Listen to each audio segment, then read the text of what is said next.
Gedenlerden qalanlara hədiyyə, kədər qaldı, həsrət qaldı, qəm qaldı. Yazılmadı qalanların taleyi, bəxt yazısı yarım qaldı, kəm qaldı.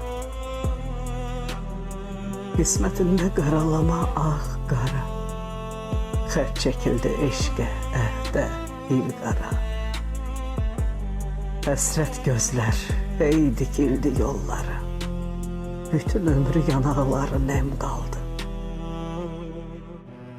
Dərdi verən, dərdi alana verdi, tək kədəri fikrə dalana verdi. Lap dediyin ömrü yalana verdi, sonuna bax, kim yaşadı, kim qaldı.